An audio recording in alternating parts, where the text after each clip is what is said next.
paso entonces es realmente el paso más importante, la revisión primaria, la evaluación primaria, que está organizada en esta secuencia muy popular, el ABCDE del paciente politraumatizado, y hoy día con la reciente introducción de la letra X ABCDE en ciertas circunstancias, ¿verdad?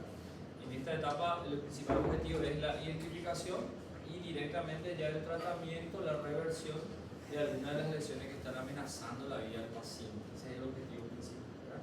Ya en la secuencia tradicional, que todos ustedes recordarán, todavía sigue siendo así, ¿verdad? Solamente que en ciertas situaciones hoy día le agregamos la X. Todos recordarán de esta secuencia. ¿Quién me puede ayudar rápidamente con la letra A? Vías aéreas permeables, ¿verdad? Lo que busca esta primera secuencia, esta primera letra es valorar la permeabilidad de las vías aéreas y algo más que siempre nos olvidamos muchas veces en la propia letra A, otro detalle también: estabilización de la columna cervical. Una de las, no sé si llamarlo cambio, pero una buena aclaración que dio esta última edición del ATLS. Hasta la 10ª edición no había una aclaración muy objetiva por parte del manual entre vía aérea y columna cervical. ¿Cuál es más importante? ¿Cuál es más prioritaria? A pesar de que ambas están dentro de la letra A y lógicamente tienen una importancia fundamental, por algo está en la letra A. Sin embargo, hoy día se sabe que la vía aérea es prioritaria. Eso dejó bien claro ahora en la 11ª edición de la ATLS. Vía aérea y columna cervical en ese orden. ¿Okay? También, de cierta manera, uno de los cambios conceptuales que dio la ATLS en esta última edición es una cierta flexibilidad en esta estabilidad de la columna cervical. ¿En qué sentido? Hasta la 10ª edición, todo paciente víctima de trauma debería ser manejado igual, estrictamente igual. Llega un paciente con herida por proyectil de arma de fuego en abdomen, igual tiene que tener collar cervical, ¿entiendes? Eso era hasta la 10ª edición. Ahora en la 11ª edición ellos flexibilizaron un poco más la estabilización, la necesidad imprescindible de estabilizar la columna cervical. Si viene un paciente herido por arma blanca en abdomen, está bien, un paciente traumatizado, pero ¿será que tiene también lesión de la columna cervical? En ese contexto probablemente no. El paciente no refiere dolor, no tiene ninguna otra evidencia de que tenga lesión cervical, entonces puedo prescindir incluso de esa estricta estabilización de la columna cervical. Tal vez el collar cervical no sea prioritario en ese paciente, tiene a lo que llamamos flexibilización de esa estricta estabilidad de la columna cervical. ¿Okay? Pero la vía aérea sí es indiscutible. La letra B, ¿a qué hace referencia? Exacto, a mí me gusta más primero decir ventilación, a pesar de que la letra B no, o sea, la ventilación no es con letra B, ¿cierto? Pero nos ayuda a recordar con facilidad, ¿verdad? B de ventilación y respiración. Aquí vamos a profundizar un poco más, pero adelantando ya. Vía aérea es un concepto puramente anatómico. O sea, ¿qué es lo que hace referencia a vía aérea? Que la anatomía esté permeable, ¿cierto? Entonces es un concepto anatómico. Y ventilación es un concepto fisiológico, vamos a colocar así. La vía aérea puede estar permeable, la anatomía puede estar permeable, pero ¿será que el intercambio gaseoso a nivel de los alveolos está funcionando? Eso es respiración o ventilación, es un concepto más fisiológico, ¿verdad? Letra C. ¿Qué significa letra C? Hay varias formas de recordar, todos con letra C. Control de hemorragia, ¿verdad? Control hemodinámico del paciente, circulación, ¿verdad? La circulación hace referencia a todo esto que dije. Fíjense que a pesar de que hoy día se introduce la letra X, que en ocasiones se utiliza, no se retira la letra C de circulación, porque son escenarios diferentes. ¿Okay? La D, ¿a qué hace referencia?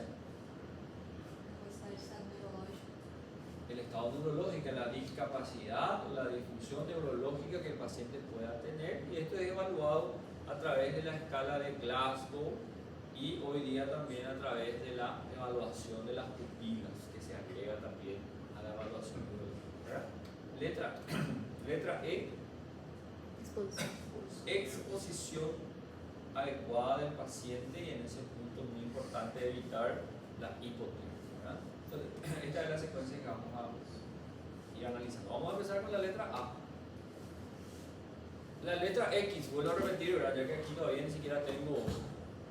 No es un detalle muy importante, o sea, no es un detalle que necesita una escritura, pero tienen que saber lo que es. Letra X, entonces, hoy día, la 11ª edición de la TLS, es parte también. ¿En qué situaciones vamos a utilizar la letra X?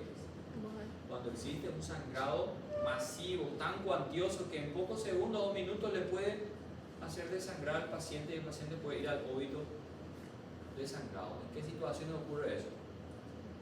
Amputación traumática. Llega el paciente ya sin el miembro, el mecanismo del trauma amputó el miembro del paciente y quedan ahí los vasos sanguíneos literalmente abiertos ahí, la arteria chorreando de sangre. Esa es una situación que amerita anteceder a la letra X, utilizar la letra X, ¿verdad? ¿Y qué otra situación podemos utilizar la letra X? Fractura expuesta. Cuando tiene una fractura expuesta, no necesariamente amputado el miembro, pero la fractura expuesta con evidente sangrado arterial, sangrados cervicales también, importante porque ahí hay grandes vasos que pueden acabar con la vida del paciente en pocos segundos o minutos. Entonces, en ese caso se antecede a la letra X antes de la secuencia. Con relación a la vía aérea, ¿qué es lo que tenemos que tener en cuenta? Ya dijimos eso, que todo paciente puede ser portador de una fractura cervical, sobre todo en situaciones puntuales. El paciente está inconsciente, el paciente tiene alguna lesión, aunque sea mínima, por encima de las clavículas, tiene una herida, tiene un hematoma, o simplemente el paciente está relatando mucho dolor en la región cervical. Esas son evidencias que me deben hacer sospechar de que sí hay una lesión de la columna cervical, ¿verdad? O el paciente está hemodinámicamente inestable y no encuentro otra causa que justifique esa inestabilidad hemodinámica, ¿verdad? Recuerden ustedes que existen varios tipos de shock, y uno de los diferenciales tipos de shock es el shock medular o shock neurogénico. ¿Cuál es la característica de la mayoría de los tipos de shock? Generalmente tenemos en la mente, el paciente está chocado y tiene hipotensión y taquicardia. Ahora la taquicardia como un mecanismo para tratar de compensar la hipotensión. Pero ¿qué pasa cuando el paciente está hipotenso pero bradicárdico? Eso nos tiene que hacer pensar en la posibilidad de un shock de tipo medular. Cuando hay una lesión medular, no se activan los mecanismos compensatorios para taquicardia, entonces el paciente ni siquiera desarrolla taquicardia. Shock medular en los pacientes víctimas de trauma. Maniobras que se recomienda realizar ahí para poder valorar la vía aérea del paciente, ¿verdad? Hay que mantener la cabeza en posición neutra. Uno de los integrantes del equipo se encarga exclusivamente de estabilizar la columna, la cabeza del paciente, ¿verdad? Y de mantener la cabeza en posición neutra. No hay que hiperextender, no hay que realizar movimientos bruscos de flexión ni de lateralización. Y las herramientas que nos ayudan a estabilizar la columna son collar cervical tipo Filadelfia, todos conocen. Les recomiendo que practiquen eso con sus instructores de cómo colocar el collar cervical. No es fácil, a veces parece fácil, pero muchas veces vemos videos de reanimación. A mí me parecen muchos reels de videos de reanimación catastrófico, ¿verdad? Y algunos collares cervicales tienen un modelo que tiene una cierta abertura, que no es para la boca, ni para la nariz, ni para el ojo. Es simplemente el modelo de ese collar cervical. Si no estamos familiarizados, vamos a cometer grandes errores durante la reanimación, ¿verdad? Estabilizadores laterales que normalmente ya vienen acoplados a las planchas rígidas de transporte, y muchas veces al momento de manejar la cabeza del paciente se tienen que realizar algunas maniobras como elevar ligeramente elevación del mentón, traccionar la mandíbula, subluxación de la propia mandíbula. Esto lo que hace es mejorar la angulación de la anatomía de la vía aérea para lograr una mejor entrada de aire, ¿verdad? Limpiar las fauces del paciente. Vamos a mirar nosotros la boca del paciente, si tiene coágulos, si tiene secreciones, si está obstruida por algún cuerpo extraño, a veces el propio paladar del paciente o algún otro cuerpo extraño. Si es necesario aspirar eso, ¿verdad? Aspirar las secreciones. Y es importante esto en forma protocolar. Oxigenar al paciente. Hay que aportar oxígeno a ese paciente, idealmente por máscara facial, no por cánula nasal, por mascarilla facial. Un flujo aproximado de 10 a 12 litros por minuto por máscara facial. Todo paciente víctima de trauma tiene que estar recibiendo oxigenación. ¿Sí? Oxígeno por máscara facial, dado ahí al sistema de oxigenación, ¿verdad? Y con eso tiene que estar saturando bien, más de 90, 92, 95, 97 idealmente. ¿Okay? Ahora bien, ¿qué significa vía aérea definitiva? Un concepto que la TLS coloca y que nos obliga a saber muy bien el concepto de vía aérea definitiva. Fíjense en el concepto. Cualquier forma de acceso endotraqueal tiene que cumplir estos requisitos para que nosotros consideremos que es una vía aérea definitiva. Tiene que ser un acceso endotraqueal, tiene que tener un balón o un balonete insuflable, tiene que estar adecuadamente fijado y a su vez tiene que estar conectado con un sistema con mezcla enriquecida de oxígeno. ¿Cuál es el ejemplo más característico de vía aérea que podemos decir? Intubación orotraqueal. Fíjense vos, ¿es o no es un acceso endotraqueal? Llega hasta la tráquea, ¿cierto? Tiene un balonete insuflable, tiene un sistema que lo mantiene adecuadamente fijado, ¿verdad? Y tiene la posibilidad de conectarlo a un sistema con mezcla enriquecida de oxígeno. Dígase, un ambú con reservorio de oxígeno o directamente a un respirador mecánico. Entonces la intubación orotraqueal, además de ser un ejemplo muy importante, es la forma más utilizada en trauma de vía aérea definitiva. Otra pequeña, no sé si llamarlo modificación también, hasta la 10ª edición también se lo mencionaba a la intubación nasotraqueal. ¿Ya escucharon hablar de la intubación nasotraqueal? Muy poco utilizada, sobre todo en trauma, y en la 11ª edición no lo menciona.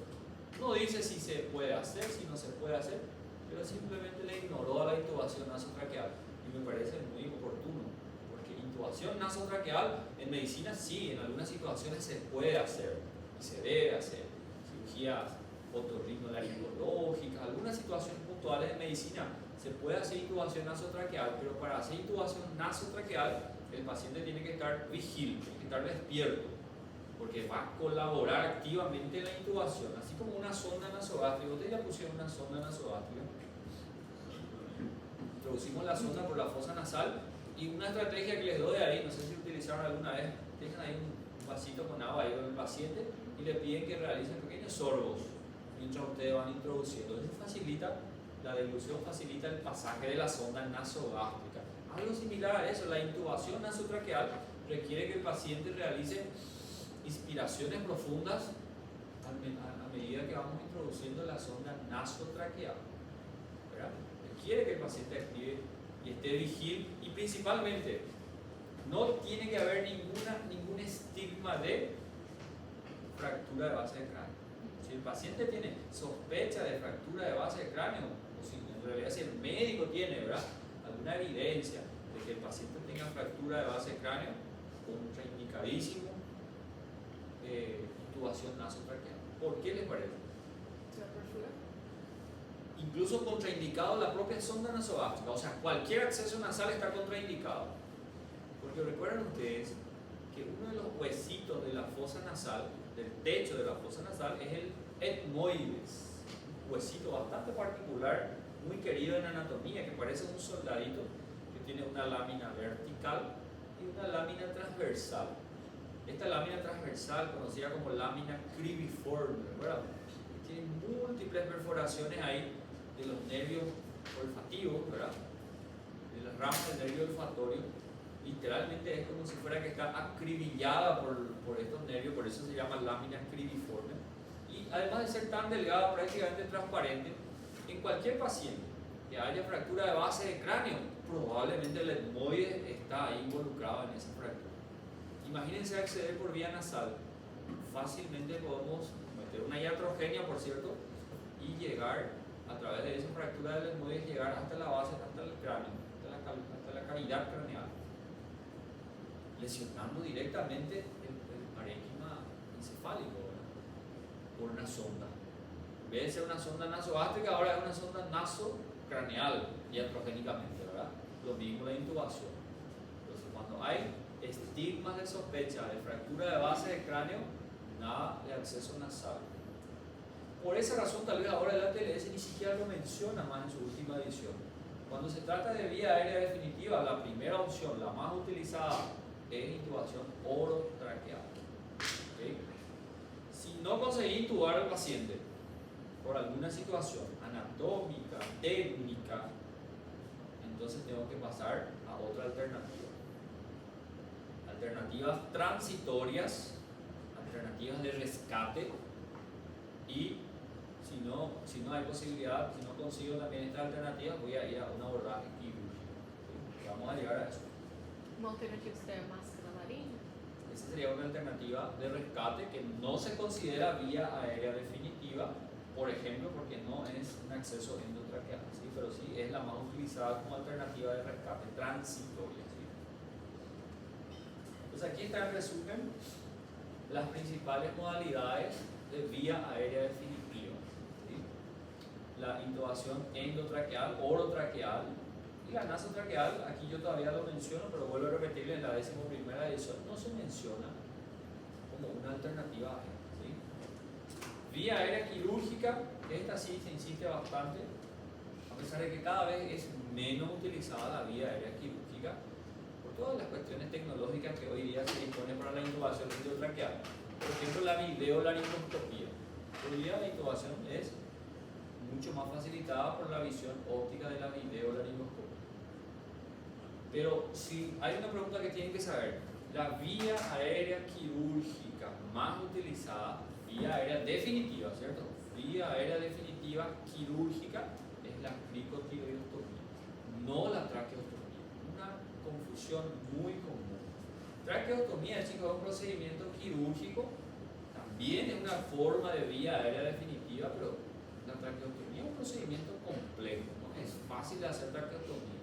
Cuando ustedes de repente algún día hagan residencia de cirugía, les toca hacer traqueostomía en aquellos pacientes que están en terapia intensiva, ya con una intubación crónica, esa es la clásica indicación de traqueostomía, intubación prolongada. Más de 15 días ya intubado, riesgo ya de estenosis traqueal, estenosis glótica, entonces hay que hacer traqueostomía. No es fácil hacer traqueostomía, se hace a nivel del tercer, cuarto anillo traqueal, en íntima relación con las glándulas tiroides, íntima relación con los vasos carotídeos, tubulares, ¿entienden? Un procedimiento quirúrgico complejo que tiene complicaciones que pueden ser muy graves. Por esas razones no es muy práctico ni muy rápido hacer ahí en la hora del trauma. Cricotiroidostomía a nivel de la membrana cricotiroide, todos pueden reconocer ahora fácilmente su membrana cricotiroide, accesible, ¿verdad?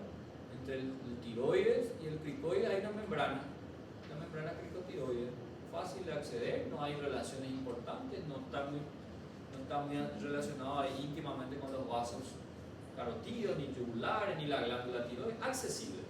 Entonces complicaciones ahí prácticamente no existen. Por esa razón, en trauma, lo más rápido y lo más práctico es hacer cricotiroidostomía.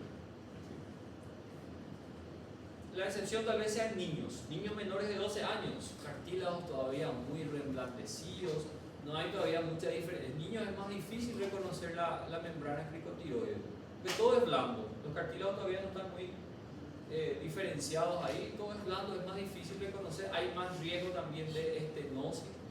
Entonces los niños tal vez será primero, antes de la cricotiroidostomía se hace una cricotiroidostomía por punción, ¿sí? En vez de hacer el corte, la incisión, se hace una punción para por lo menos ventilar mínimamente al paciente. Y si va a ser mandatorio la vía aérea quirúrgica en ese niño, es preferible una traqueostomía para evitar una estenosis ahí a nivel de la región glótica en los niños, ¿verdad? Entonces, traqueostomía en trauma es excepcional. Ahí está lo que decía la función cricotiroidea, es una alternativa definitiva o transitoria. ¿Qué les parece?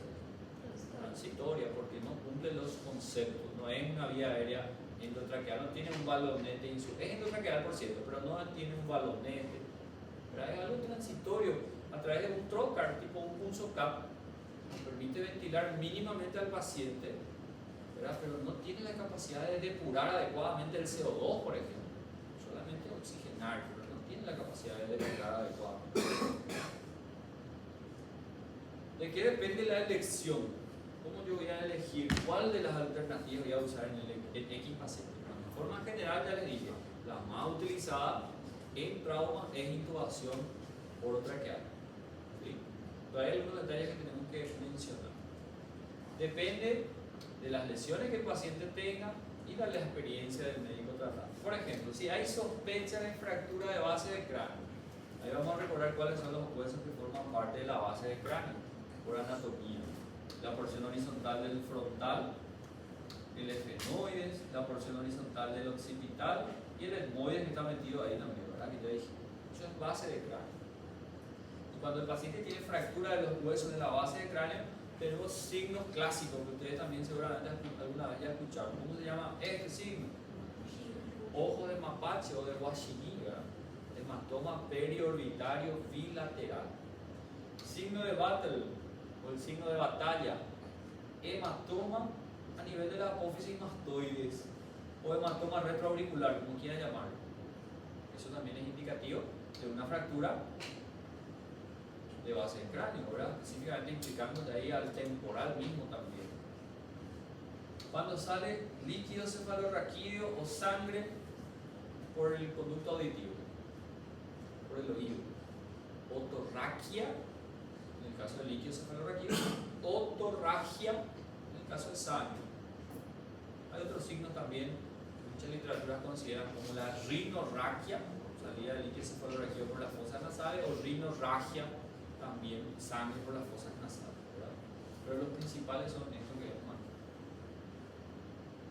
Cuando el paciente tiene entonces alguna de estas evidencias que me hacen pensar en fractura de base de cráneo, ni pensar en accesos nasales, sonda nasogástrica contraindicado y intubación nasotraqueal, ni pensar, a pesar de que vuelvo a insistirles, no se menciona ni siquiera intubación nasotraqueal en la última edición. Ahora, el paciente está consciente, está lúcido. Esa sería la única situación donde tal vez alguien diga, vamos a hacer algo mínimamente invasivo, vamos a hacer una sonda, una intubación nasotraqueal. Si está inconsciente, no se puede hacer intubación nasotraqueal, ¿verdad? Ahora, esto es importante, anatomía alterada. El paciente tiene fractura importante del macizo facial, totalmente fracturado. Los huesos de la mandíbula están inestables, están abundante coágulo a nivel orofaríngeo. ¿Cómo les parece que yo voy a ver las cuerdas vocales? Va a ser muy improbable. Y un criterio, si ustedes abren cualquier página ahí, de hecho sería una pequeña tarea interesante para poner un poco en actividad en nuestra plataforma. Van a leer un poco la técnica de intubación y van a ver que el criterio indispensable para intubar es visualizar las cuerdas vocales. Si yo no estoy viendo cuerdas vocales, es prohibido meter el tubo. Es como meter el tubo de ojos cerrados. Hay que visualizar las cuerdas vocales. En estas condiciones será muy improbable reconocer la anatomía de las cuerdas vocales. Entonces, este sería uno de los criterios fundamentales para decidir en una vía aérea quirúrgica. Es la indicación más clásica de vía aérea quirúrgica. ¿Cuándo voy a optar directamente por una vía aérea quirúrgica? En otras palabras, por una cricotiloidectomía. Fractura importante del macizo facial, deformidad anatómica importante, hemorragia importante a nivel orofaríngeo, que no me posibilita ver las cuerdas vocales, ¿verdad? Entonces ahí optar por vía aérea quirúrgica. Entonces depende mucho de la situación para elegir eso. Indicaciones. ¿Cuándo yo voy a decir? Estoy evaluando vía aérea del paciente y cuándo voy a decir, este paciente tiene su vía aérea, está comprometida su vía aérea, la permeabilidad está comprometida. Un ejemplo fácil que le doy, un consejo fácil. El paciente está hablando con ustedes, puede decir su nombre, qué pasó. Si está hablando, su vía aérea probablemente está permeable, porque para que salga la voz, es necesario que el aire pase haciendo vibrar las cuerdas vocales. En otras palabras, está permeable la vía aérea. Ahora, aquel paciente que trata de hablarles, no sale su voz, fonación comprometida, ese paciente probablemente tiene la vía aérea obstruida. Está tratando de hablar ahí, pero no sale la voz. Ustedes se dan cuenta directamente que el paciente está en apnea, no puede respirar. Entonces, ese paciente tiene la vía aérea comprometida. Entonces, las principales indicaciones son estas. Apnea, esa es la principal indicación. El paciente no está respirando, tengo que obtener una vía aérea. En otras palabras, tengo que intubar a ese paciente. ¿Sí? Como medida de protección de las vías aéreas inferiores, varias situaciones se pueden dar aquí. La intubación orotraqueal, por tener aquel balonete insuflable, ¿se entiende eso? El balón al insuflar queda herméticamente adaptado a la circunferencia de la tráquea, ¿sí o no? Entonces está también impidiendo que cualquier reflujo gastroesofágico pase hacia las vías respiratorias. Entonces la intubación también es una forma de proteger a las vías aéreas inferiores contra la broncoaspiración. El paciente está con disminución del nivel de conciencia, está con un Glasgow menor a 8, riesgo de broncoaspiración. Ya voy a intubar a ese paciente. Por eso todo paciente con escala de Glasgow menor a 8 hay que intubar, no hay otra opción, como medida de protección de las vías aéreas inferiores. Además de oxigenar también al máximo posible a ese sistema nervioso central que está sufriendo, ¿verdad? En ese caso el PCE. Compromiso inminente de las vías aéreas inferiores según el mecanismo de lesión. Esto es el ejemplo clásico de las lesiones por inhalación, quemaduras. El paciente sufrió un mecanismo, o sea, estuvo en un incendio y veo que todos sus cilios, sus fosas nasales con compromiso de quemadura. Esa es una modalidad que en poco tiempo, tal vez minutos, va a llevar a un edema de glotis. Alta potencialidad de llevar a un edema de glotis, y si hay edema de glotis se cierra totalmente la vía aérea.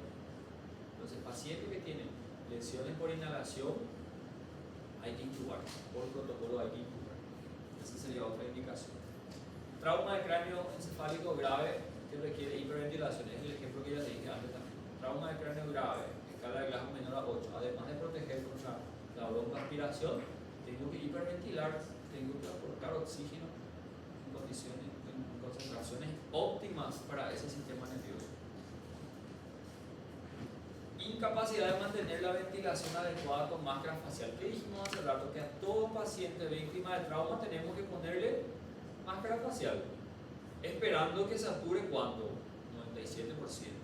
Ahora, le puse máscara facial a mi paciente, estoy poniendo oxígeno, pero aún así su saturación está 85, 80. ¿Qué significa eso?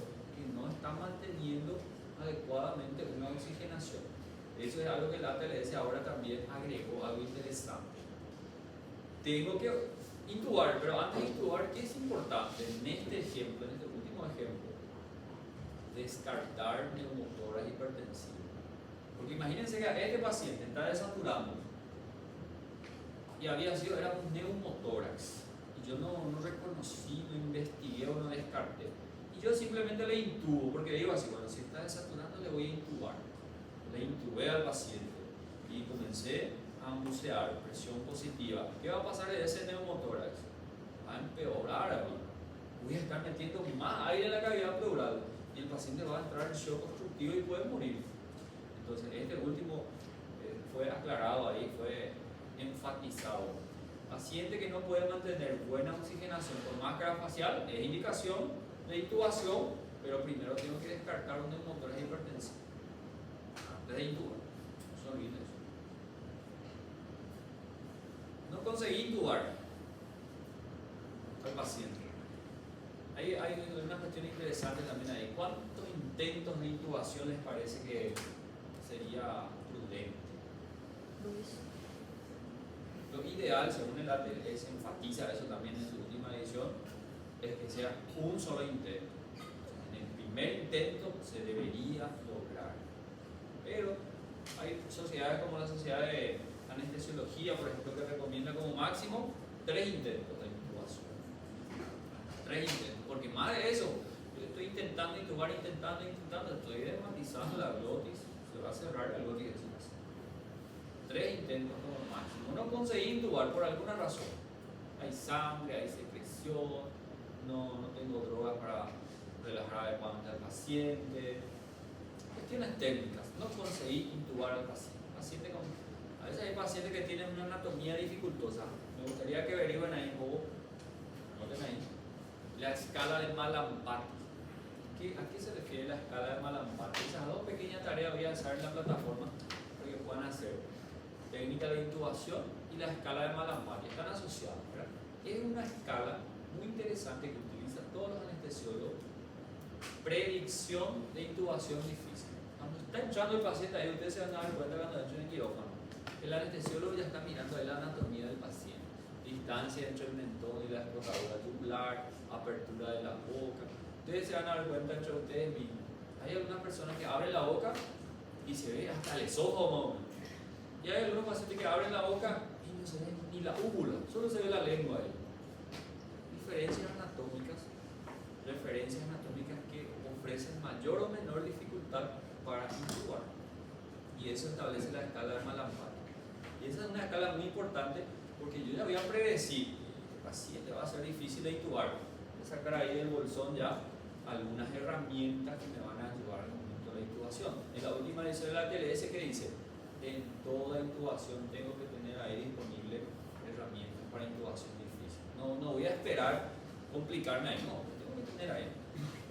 Con esto vamos a terminar. Video laringoscopía es una de las más recomendadas actualmente. ¿Sí? Facilita muchísimo la intubación. Imagínense que para intubar convencionalmente, ¿verdad? Tenemos que realizar la técnica de la utilización del laringoscopio habitual y el anestesiólogo, el médico tiene que de cierta manera agacharse, ¿sí o no? Porque el ángulo de su vista tiene que estar acorde al ángulo de la visualización de las cuerdas vocales. Ahora, con esta laringoscopía yo voy a estar ahí elegante porque voy mirando acá en una pantalla la introducción de la laringoscopía, ¿verdad? Otras herramientas muy utilizadas, introductor del tubo, como por ejemplo un alambre guía o un boogie. ¿En qué consiste esto? Todos tienen idea alguna vez de lo que es el tubo endotraqueal, ¿sí o no? Es un material flexible, pero muchas veces, dependiendo de la anatomía y la dificultad, necesitamos cierta rigidez para intubar al paciente. Esa flexibilidad a veces no ayuda tanto. Entonces se introduce un alambre guía dentro del tubo para poder maleabilizar, para darle una forma, por ejemplo, una forma en palo de hockey, es la clásica descripción, para que sea una curvatura más rígida, ¿se entiende? Eso me va a facilitar la intubación. O el introductor boogie. Se introduce primero el boogie, ¿sí? Porque es un tubo más flexible, más fino que el tubo endotraqueal, es más fácil introducir a la tráquea. Y encima de eso se introduce el tubo, ya guiado ya por ese boogie, ¿se entiende? Entonces son herramientas de intubación difícil. No conseguí intubar, pero tengo que oxigenar a mi paciente. Ahí viene, por ejemplo, el combitubo, que es una alternativa transitoria de ventilación, o la máscara laringe, que también es una alternativa transitoria, se considera una vía aérea transitoria porque no cumple todos los requisitos de la intubación. Este es simplemente un modelo aquí que encontré de lo que es la videolaringoscopía. Hoy día los monitores vienen acoplados aquí al propio mango de la laringoscopía. En el hospital esto se cuenta con esto, van a ver ustedes. Entonces ahí se ve directamente bajo una visión óptica la visualización de las cuerdas vocales. Esta es la visión que se debe tener para poder introducir el tubo, tanto en la vía convencional como en la videolaringoscopía. En esta última edición se insiste mucho en la videolaringoscopía, tanto es así, pregunta de examen muy actualizada. ¿Cuál es la herramienta gold estándar para obtener la vía aérea definitiva ahora? No es la laringoscopía convencional, insiste mucho en la videolaringoscopía. Eso es lo que se recomienda. No conseguí intubar al paciente antes de ir a la cripo. Vamos a intentar videolaringoscopía. Vamos a mostrar todas las instancias tecnológicas, por decir así, y después vamos a hacer la vía química. combitubo. ¿Por qué se llama así? Porque es una combinación de dos tubos, pero no es vía aérea definitiva. Vamos a analizar. Es como si fuera la combinación de dos tubos. Uno de los tubos es obviamente donde va a ir el flujo aéreo, y el otro tubo lo que hace es insuflar un balonete que obstruye el pasaje al esófago. ¿Sí? Y aquí ven ustedes que hay una apertura que solamente tiene lugar hacia la tráquea. No significa que está dentro de la tráquea, no es endotraqueal, por tanto no cumple los requisitos para nuestro concepto de vía aérea definitiva.